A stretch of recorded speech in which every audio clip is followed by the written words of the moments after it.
لیاقت علی خان پاکستان کے پہلے وزیر اعظم کا قتل 7 دہائیوں بعد بھی ایک معمہ۔ السلام علیکم ناظرین، سیکرٹ فائلز میں خوش آمدید۔ آج ہم جانیں گے لیاقت علی خان کے قتل سے جڑے تمام تر سیکرٹس کے بارے میں۔ آج 16 اکتوبر ہے۔ 73 برس قبل آج ہی کے دن پاکستان کے پہلے وزیر اعظم نوابزادہ لیاقت علی خان کو راولپنڈی میں ایک جلسہ عام کے دوران گولی مار کر قتل کر دیا گیا تھا۔ آج اس واقعے کو ہوئے لگ بھگ 7 دہائیاں گزر چکی ہیں، مگر اب تک یہ طے نہیں ہو سکا کہ پاکستان کی تاریخ کا رخ بدلنے والا یہ واقعہ کسی بڑی سازش کا شاخسانہ تھا یا کسی انتہا پسند کا انفرادی فعل۔ اس قتل کے 10 روز بعد ہی یعنی 25 اکتوبر 1951 کو اس وقت کی حکومت نے قتل کی تحقیقات کے لیے ایک کمیشن تشکیل دے دیا تھا، جو فیڈرل کورٹ کے جج جسٹس محمد منیر کی سربراہی میں پنجاب کے مالیاتی کمشنر جناب اختر حسین پر مشتمل تھا۔ اس کمیشن کا دائرہ کار لیاقت علی خان کے قتل کے محرکات کا پتہ چلانا نہیں بلکہ یہ معلوم کرنا تھا کہ لیاقت علی خان کو کن حالات میں قتل کیا گیا، اس موقع پر حفاظتی اقدامات کیسے تھے، انتظامات کی کمی اور ناکامی کی ذمہ داری کس پر ہے، اور کسی ایسی تقریب جہاں صف اول کے قائدین موجود ہوں وہاں سیکیورٹی انتظامات کس نوعیت کے ہونے چاہیے۔ اس کمیشن نے اپنی رپورٹ 17 اگست 1952 کو شائع کی تھی۔ در حقیقت اس کمیشن کا دائرہ کار محض انتظامی غفلت کا جائزہ لینا تھا، جس کا نتیجہ یہ نکلا کہ پنجاب اور سرحد کی پولیس افسران قتل کی تفتیش پر توجہ دینے کے بجائے غفلت کے الزامات کی صفائی پیش کرنے میں مصروف ہو گئے۔ یہی وجہ تھی کہ جب اس کمیشن کی رپورٹ شائع ہوئی تو لیاقت علی خان کی بیوہ بیگم رانا لیاقت علی خان ہی نہیں بلکہ عوام نے بھی اسے مسترد کرنے کا اعلان کر دیا۔ اس کمیشن کی رپورٹ کی اشاعت کے 10 دن بعد 26 اگست 1952 کو پاکستان کے انسپیکٹر جنرل اسپیشل پولیس نوابزادہ اعتراض الدین نے کراچی سے بذریعہ ہوائی جہاز پشاور جا رہے تھے جب طیارہ کھیوڑا کے مقام پر حادثے کا شکار ہوا۔ نوابزادہ اعتراض الدین بھی لیاقت علی خان کے قتل کی تفتیش کر رہے تھے۔ بتایا جاتا ہے کہ ان کے ساتھ اس کیس کے بعض اہم کاغذات کی فائلیں بھی تھیں جو اس حادثے کے ساتھ ہی جل کر راکھ ہو گئی۔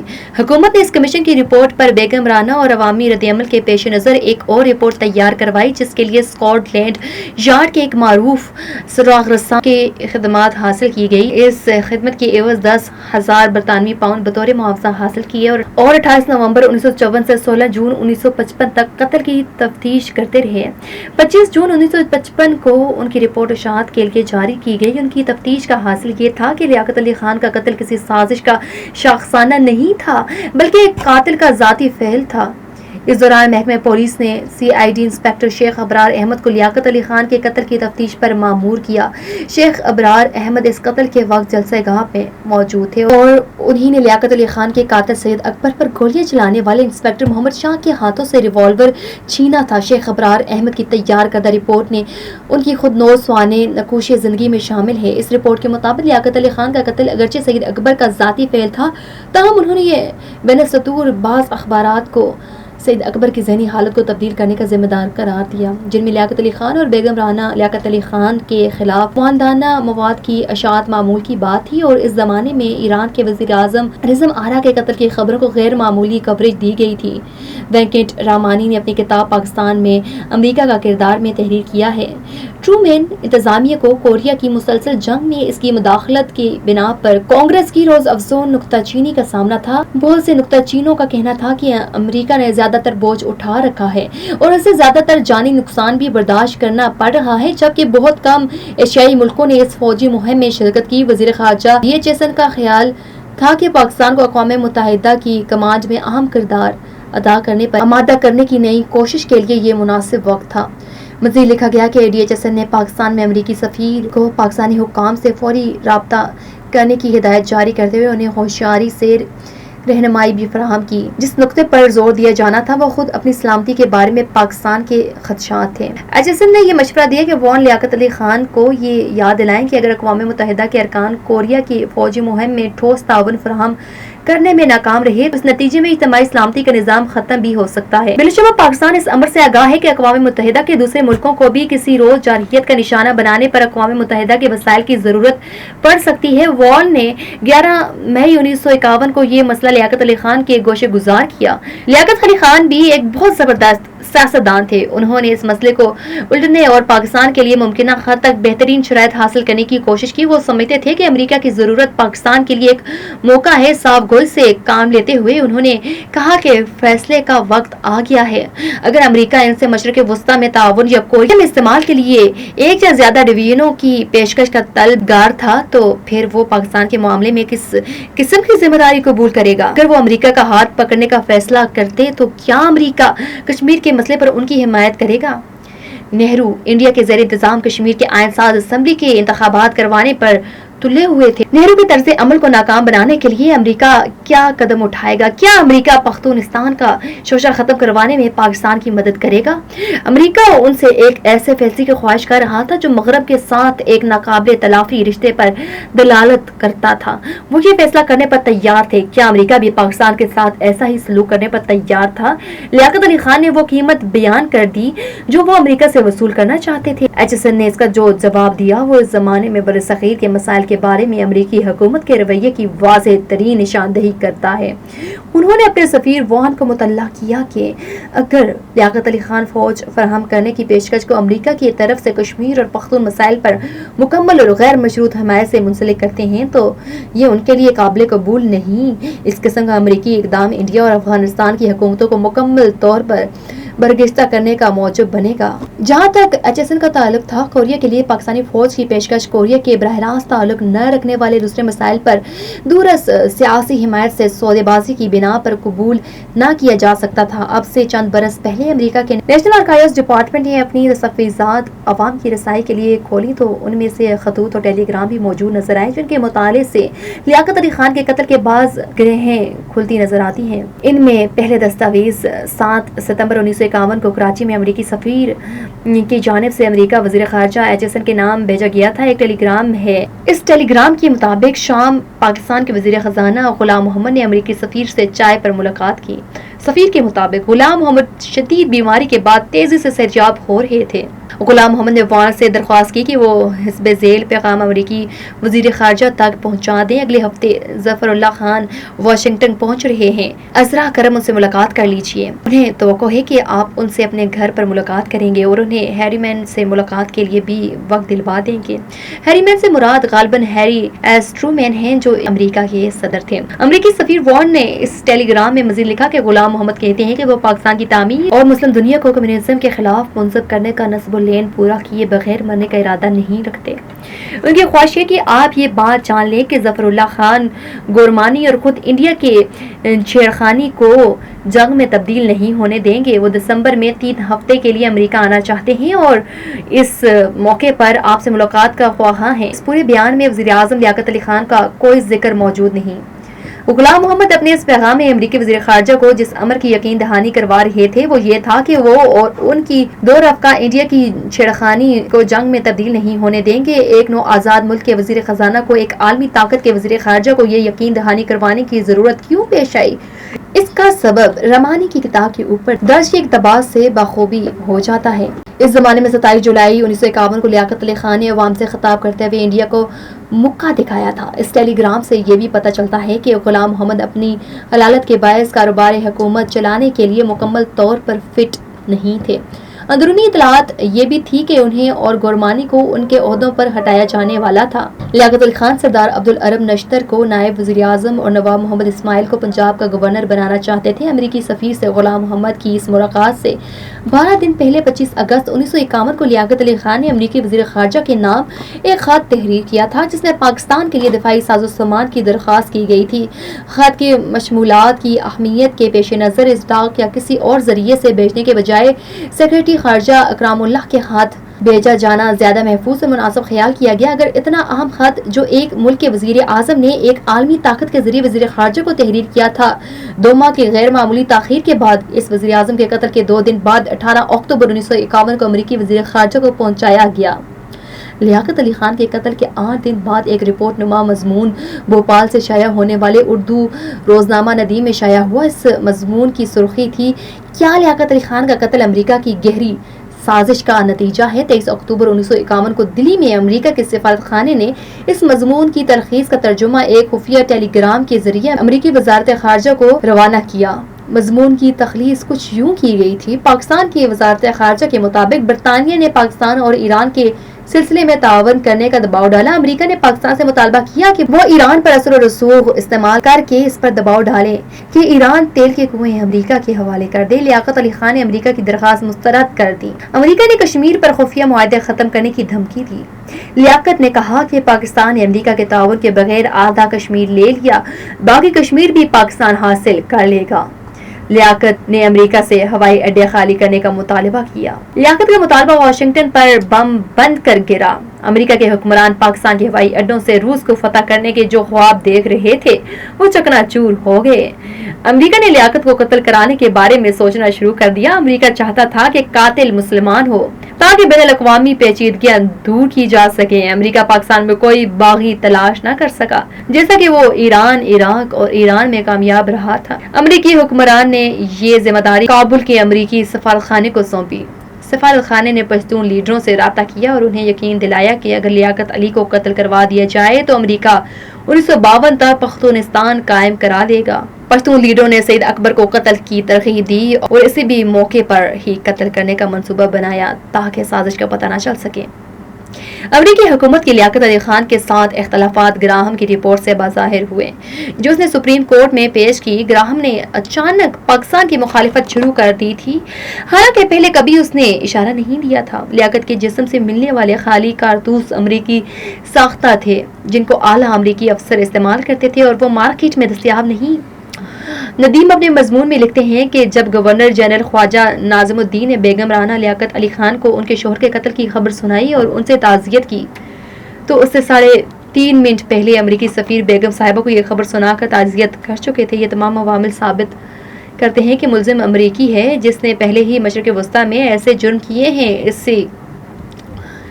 اس ٹیلی گرام کی کاپی جب کراچی میں امریکی سفارت خانے کو موصول ہوئی تو اس نے اگلے ہی روز اپنے وزارت خارجہ کو مطلع کیا کہ دہلی کی سفارت خانے نے امریکی وزارت خارجہ کو جس مضمون کی تلخیص روانہ کی ہے اسے نظر انداز کر دیا جائے، کیونکہ یہ مضمون غلط بیانی کا شاہکار ہے اور اس کے مختلف اجزاء ممبئی کے اخبار سے حاصل کیے گئے ہیں۔ ندیم ایسا اخبار نہیں کہ اسے اتنی اہمیت دی جائے۔ اس ٹیلی گرام کی کاپی جب کراچی میں امریکی سفارت خانے کو موصول ہوئی تو اس نے اگلے ہی روز اپنے وزارت خارجہ کو مطلع کیا کہ دہلی کے سفارت خانے نے امریکی وزارت خارجہ کو جس مضمون کی تلخیص روانہ کی ہے اسے نظر انداز کر دیا جائے، کیونکہ یہ مضمون غلط بیانی کا شکار ہے اور اس کے مختلف اجزاء ممبئی کے اخبار سے حاصل کیے گئے ہیں۔ ندیم ایسا اخبار نہیں کہ اسے اتنی اہمیت دی جائے۔ ایک روز بعد 1 نومبر 1951 کو امریکی وزارت خارجہ نے دہلی کو امریکی سفارت خانے کو مطلع کیا کہ چونکہ ظاہری طور پر اس آرٹیکل کی زیادہ تشہیر نہیں ہوئی، وزارت خارجہ کا خیال ہے کہ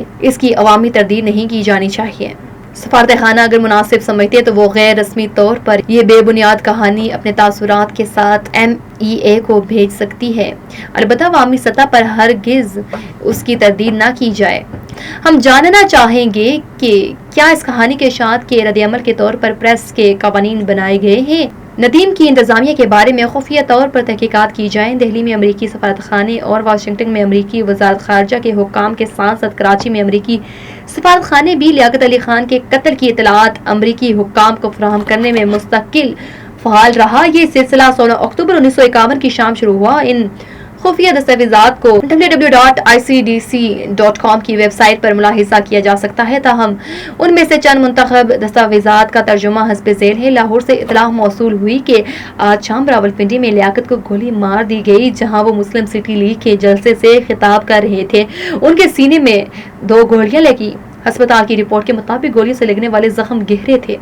مشتعل ہجوم نے قاتل کو جائے واردات پر قتل کر دیا۔ وزیر اعظم کو اسلام لیگ کے جنونیوں نے قتل کر دیا۔ ملک میں بدامنی کی کوئی رپورٹ موصول نہیں ہوئی۔ سفارت خانے کو بتایا گیا کہ کل گورنر جنرل کی صدارت میں کابینہ کا اجلاس منعقد ہوگا جس میں وہ ممکنہ طور پر عارضی وزیر اعظم کا عہدہ بھی سنبھال لیں گے۔ اگرچہ مقبول عام رائے یہ ہے کہ لیاقت کے قتل میں خاکسار اعلیٰ اتھارٹی نے سفارت خانے کو مطلع کیا ہے کہ قاتل سید اکبر افغان باشندہ ہے جو پختونستان کی تحریک، اپنے بھائی کی سیاسی نظر بندی اور پاکستانی حکومت کے کشمیر کے بارے میں محتاط رویے سے متاثر ہوا اور لیاقت علی خان کے قتل پر مائل ہوا۔ قاتل کشمیر کی جنگ میں شریک ہو چکا تھا۔ ذرائع کا کہنا ہے کہ اس کے افغان رابطے کی خبر پریس کو جاری نہیں کی جائے گی۔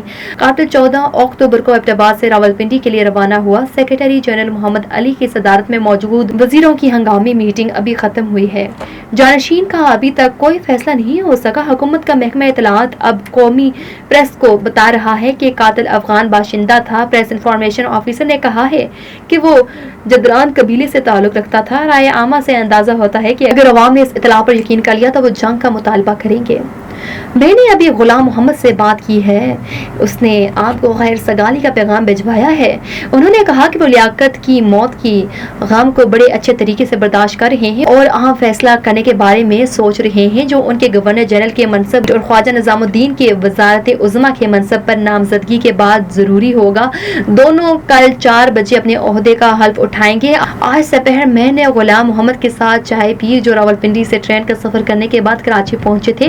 اس سفر کی تھکان کے آثار نہیں تھے اور اس کی افاقہ یاب صحت پر گزشتہ 2 دن کے صدموں نے کچھ اثر نہ کیا تھا۔ وہ کل 4 بجے گورنر جنرل کی حیثیت سے حلف اٹھائیں گے اور بعد میں وزیر اعظم خواجہ نظام الدین سے حلف لیں گے۔ نئی کابینہ کا اعلان جلد بازی میں نہیں کیا جائے گا۔ وقتی طور پر لیاقت کابینہ کام کرتی رہے گی۔ حکومت پاکستان نے سابق وزیر اعظم لیاقت علی خان کے قاتل کی شناخت کر لی ہے۔ اس کا نام سید اکبر ولد ببرک خان ہے۔ اگر یہ دعویٰ درست ہے تو سید اکبر نے اپنے بھائی زمرک کے ساتھ مل کر 1954 میں افغان حکومت کے خلاف بغاوت کی تھی۔ وہ المارا جادران کا رہائشی تھا جو افغانستان کے جنوبی صوبہ میں واقع ہے۔ سرکاری فورسز سے شکست کھانے کے بعد دونوں بھائی مفرور ہو گئے۔ کچھ عرصہ وہ ادھر ادھر پھرتے رہے۔ اس کے بعد دونوں نے اپنے آپ کو برطانوی فرنٹیئر اتھارٹی کے سامنے پیش کر دیا۔ ان کو ایبٹ آباد میں نظر بند کر دیا گیا تھا اور انہیں باقاعدہ تنخواہ دی جانے لگی۔ بھارت کی تقسیم کے بعد حکومت پاکستان نے سید اکبر کو سیاسی پناہ دے دی۔ یہ بات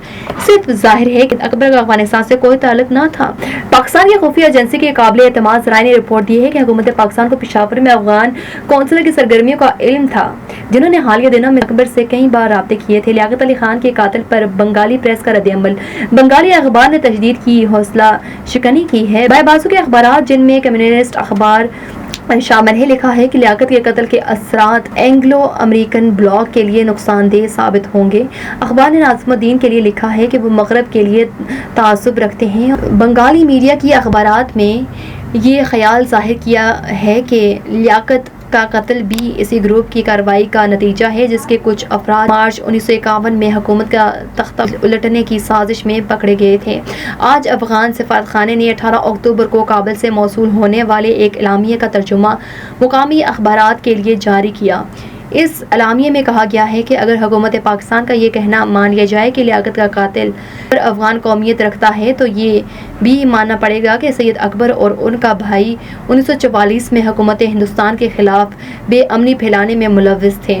کابل کے سفارت خانے نے درخواست کی کہ معاملے کی سنگینی کے پیش نظر قاتل کی قومیت کے معاملات عوام کے سامنے نہ لائے جائیں ورنہ عوام میں بدگمانیاں جنم لیں گی۔ کابل میں برطانوی سفارت خانے کے کلرک نے تصدیق کی کہ اس نے 16 اکتوبر کو مصری سفارت خانے سے پشاور سے کابل جانے کے لیے گاڑی مانگی تھی تو اسے بتایا گیا تھا کہ یہ گاڑی افغان قونصل پہلے ہی مانگ چکا ہے۔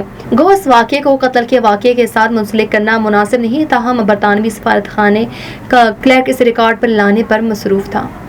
افغانستان پریس میں سید اکبر کے حالات شائع ہوئے ہیں جن کے مطابق وہ اس کا بھائی زمرک افغان صوبے خوست کے رہنے والے ہیں اور ان کا تعلق جدران قبیلے سے ہے، تاہم وہ جنوبی وزیرستان چلے گئے تھے۔ امریکہ میں عوام کی رسائی کے لیے کھولی جانے والی ان دستاویزات میں لیاقت علی خان کے قتل کے حوالے سے محفوظ کیے گئے ہیں اور بھی متعدد خطوط اور ٹیلی گرام موجود ہیں جن کا سلسلہ 23 اکتوبر 1954 تک جاری نظر آتا ہے۔ ان خطوط اور ٹیلی گرامز کی تعداد سینکڑوں میں ہے اور ان کے مطالعے سے اندازہ ہوتا ہے کہ امریکی سفارت خانہ کراچی اور وزارت خارجہ واشنگٹن اس معاملے میں گہری دلچسپی لیتے رہے ہیں۔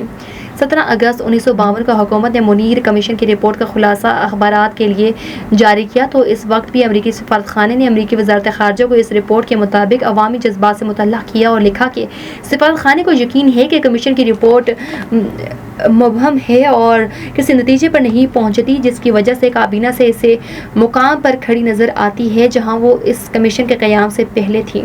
ممکن ہے کہ کمیشن کی اصل رپورٹ میں کوئی بات وضاحت سے کہی گئی ہو، تاہم اس کے خلاصے میں کوئی بات واضح نہیں ہے۔ 23 اگست 1952 کو امریکی سفارت خانے نے 24 سے 29 اگست 1952 کے دوران پیش آنے والے سیاسی اور اقتصادی واقعات کی تلخیص اپنے وزارت خارجہ کو روانہ کی تو اس میں صاحبزادہ اعتزاز الدین کے قتل کی خبر شامل تھی۔ تلخیص میں کہا گیا تھا کہ ہوائی حادثے میں انسپکٹر جنرل پولیس کی ہلاکت نے متعدد افواہوں کو جنم دیا ہے۔ پریس کا دعویٰ ہے کہ صاحبزادہ اعتراض الدین لیاقت علی خان کے قتل کی خفیہ طور پر تحقیق کر رہے تھے۔ قائد حزب اختلاف اور جناح عوامی لیگ کے سربراہ حسین شہید سہروردی نے بھی حکومت پنجاب کو مود الزام ٹھہرایا ہے۔ اس نے صاحبزادہ اعتراض الدین کی حفاظت کی خاطر خواہ انتظامات نہیں کیے۔ اس سے اگلے ہفتے 9 ستمبر 1952 کو امریکی سفارت خانے نے اپنی اسی نوعیت کے ایک اور رپورٹ میں اس معاملے پر مزید روشنی ڈالی اور اپنی وزارت خارجہ کو مطلع کیا کہ ہوائی حادثے میں صاحبزادہ اعتراض الدین کی ہلاکت کی تفتیش کر رہے تھے۔ پیچھے 1 منٹ رہ گیا، 29 منٹ سے 1 منٹ رہ گیا، 29 منٹ تک۔ یار یہ تو اس میں اتنی چیزیں